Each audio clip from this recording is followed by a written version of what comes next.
देखिए 15वां सवाल क्या कह रहा है, 15वां सवाल देख लेते हैं। एक समान विद्युत क्षेत्र E बराबर 3 गुणा 10 की पावर 3 आई कैप न्यूटन प्रति कूलम पर विचार कीजिए।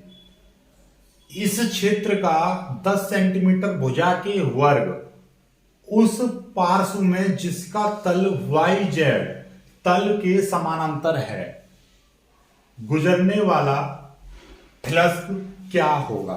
कुल मिला के बात यह है कि Y और Z के कैसा है, समानांतर है। तो सिंपल सी बात है, जब Y और Z के समानांतर होगा तल इसका, तो ये किसकी तरफ दिखाई देगा, X की तरफ, X की तरफ एलोंग हो जाएगा ये वैद्युत क्षेत्रीय दिशा। तो मतलब ये है जैसे कि इस तरह से रहता है, ठीक है, ये X, ये Y और ये Z।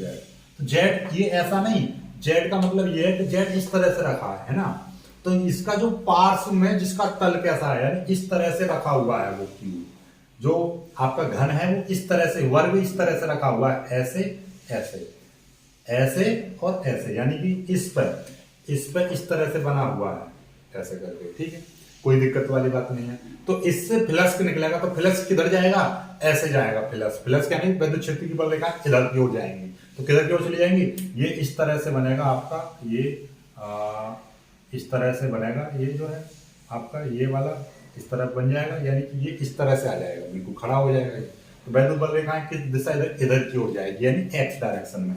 तो इसका जो क्षेत्र का क्षेत्रफल कितना हो जाएगा, इसमें दिया है क्या दे रखा है, एक तो E दे रखा है, कितना है 3 गुणा 10 की पावर 3 आई कैप न्यूटन प्रति कूलम, और एक S वेक्टर हम निकाल ले रहे हैं, ये E वेक्टर और ये S वेक्टर। X वेक्टर हम निकाल ले रहे हैं, कितना है 10 सेंटीमीटर, यानी कि देखिए हम भुजा दे रखी है, पहले तो भुजा मान ले रहे हैं, भुजा कितनी है 10 सेंटीमीटर, मतलब 10 गुणा 10 की पावर -2 ये मीटर हो गया। तो इसका मतलब ये हो गया कि जो भुजा है, भुजा कितनी हो जाएगी इसकी 10 की पावर -1 मीटर। तो अब इसका क्षेत्रफल कितना हो जाएगा, क्षेत्रफल इसका क्षेत्रफल यदि हम एरिया की बात करें तो कितना हो जाएगा, भुजा का स्क्वायर। तो भुजा कितनी है 10 की पावर -1, इसका स्क्वायर। भुजा क्या है, ये है 10 की पावर -1 मीटर, तो ये इतना हो जाएगा, तो 10 की पावर -2 ये मीटर स्क्वायर आ गया।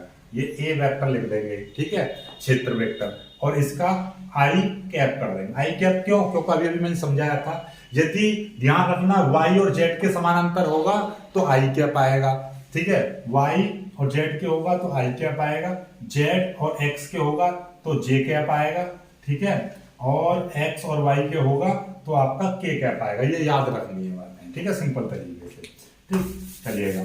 तो यहाँ पर समझ में आ गया। यहाँ के बाद में पहली चीज में आपसे पूछा क्या है, ये पूछा है कि फ्लक्स कितना होगा। तो फ्लक्स के बराबर क्या होता है फॉर्मूला, E वेक्टर, जब दो वेक्टर फॉर्म में दे रखा है इस तरह से, तो E की मान कितना है, E का मान है 3 गुणा 10 की पावर 3 गुणा A का मान कितना है 10 की पावर -2, तो ये कितना आ जाएगा, 2 खत्म हो जाएगा, 3 गुणा 10 की पावर 1 यानी कि 30 आ जाएगा। फाई बराबर कितना आ गया, 30 आ गया, राइट। इसका मात्रक क्या बनेगा, आपको दिखाई दे रहा है न्यूटन बट्टे कूलम, तो ये हो गया ये, और ये क्या है मीटर स्क्वायर, तो क्या हो जाएगा न्यूटन मीटर स्क्वायर प्रति कूलम, ठीक है, ये इसका मात्रक बनेगा। कोई दिक्कत नहीं है। बी पॉइंट देखिएगा, इसके वर्ग से गुजरने वाला फ्लक्स कितना होगा यदि एक्स अक्ष कितने डायरेक्शन पर कोण बनाता है 30 डिग्री का। वही चीज ये जो डायरेक्शन था ये कितने डिग्री का कोण बना रहा है, यानी कि अब इसमें थीटा और दे रखा है 60 डिग्री दे रखा है, कोई दिक्कत नहीं है। तो फ्लक्स के बराबर क्या हो जाएगा, ई ए कॉस थीटा। तो ई की वैल्यू कितनी है, अब ये आपको पता है, देखिए जब हम यही सवाल कर रहे हैं तो आपको पता चल गई ई ए की जो वैल्यू है वो कितनी है, वो 30 है। अब यदि निकाली है ना ई ए की वैल्यू, ये ई वेक्टर है, ये वेक्टर, तो यहाँ पे आप लिख दीजिएगा, कोई दिक्कत वाली बात नहीं है। ई ए ये आ गया 30, ठीक, कोई दिक्कत नहीं है। अब क्या है ये cos थीटा, तो cos की वैल्यू कितनी है, cos 60 आ गया 30 गुणा, ये बात वही है, ई ए वेक्टर कह लो या यहाँ पे परिमाण ले लो, इनके परिमाण लेंगे तो भी कोई दिक्कत नहीं है, ये आ गया। अब यहाँ पे आ जाएगा cos 60 की वैल्यू कितनी होती है, हम कितनी होती है 1/2, तो ये कितना है, ये कट गया 15 आ गया, तो ये फाई बराबर क्या आ गया 15 न्यूटन मीटर प्रति कूलम, ठीक है। चलिए कर लीजिएगा। ये हो गया आपका। ठीक, अब देखिए, अब एक चीज और है, यहीं पर कर लीजिए। यहाँ के बाद में एक 16वां सवाल और मैं आपको करा दे रहा हूँ। 16वां यहीं पे देखिएगा। 16वां सवाल ये कह रहा है कि यदि ये 10 सेंटीमीटर का वर्ग है, इसकी जगह पर 20 सेंटीमीटर का वर्ग कह दें, और ये कैसा है, ये उस अक्ष के समानांतर है, यानी कि किसके, आपका, इसमें क्वेश्चन में आपको पढ़ के बता दूं, देखिएगा क्वेश्चन क्या कह रहा है। अभ्यास 1.15 में एक समान विद्युत क्षेत्र का 20 सेंटीमीटर भुजा के किसी घन से जो निर्देशांक तलों के समानांतर है, सभी तलों के समानांतर है, तो कितना नेट फ्लक्स होगा। यानी कि एक इसकी जगह पे अब क्या करा है कि एक ये है ना, एक एक्स वाई और जेड, इसमें एक इस तरह से 20 सेंटीमीटर भुजा का कोई घन रख दिया है। अब तक वर्ग था, अब घन रख दिया है, और वो तीनों अक्ष के समानांतर है। जब तीनों अक्ष के समानांतर रहेगा तो थीटा बराबर कितना, जब याद रखना तीनों अक्ष के समानांतर बोलेगा तो थीटा बराबर कितना लिया जाएगा, थीटा बराबर लिया जाएगा 90 डिग्री। तो फ्लक्स कितना हो जाएगा, फ्लक्स का आप देख रहे हो ई ए cos 90।